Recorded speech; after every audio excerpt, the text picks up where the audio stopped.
je suis scandalisé par le fait qu'on veut aussi vacciner des enfants.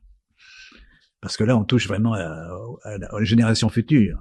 Il faut savoir que, par exemple, pour le glyphosate, n'est-ce pas, des travaux récents montrent que il y a des effets épigénétiques, c'est-à-dire les gens qui mangent du glyphosate dans leur alimentation, ils transmettent quelque chose qui va se produire dans les générations futures. Les fils, les petits-fils, les arrière-petits-fils vont souffrir. Bon, ceci a été montré chez des rats pour l'instant, mais on peut extrapoler à l'homme.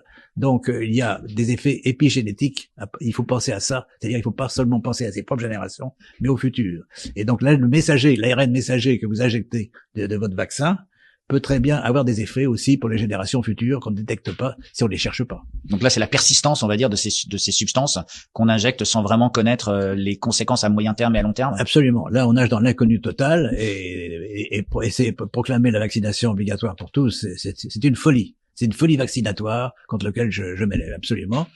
Et je ne dis pas bien sûr que, et ce que j'ai jamais dit, et je ne prédis pas que tout le monde va mourir du vaccin, mais un certain nombre de personnes vont souffrir du vaccin. Et ça, c'est pas admissible. Donc, ils vont souffrir au travers d'effets secondaires qu'on n'a pas encore observés, qu'on n'a pas encore mesurés dans oui, les études parce qu'on n'a pas assez de recul. Exactement. Il y a des effets pas plusieurs générations peut-être aussi, mais il y a des effets sur la même génération au bout de 5 ans, au bout de 10 ans. C'est tout à fait possible, notamment pour ce qu'on appelle les maladies neurodégénératives. Alors, il y a des séquences qui ressemblent à des séquences de prions dans l'ARN du coronavirus.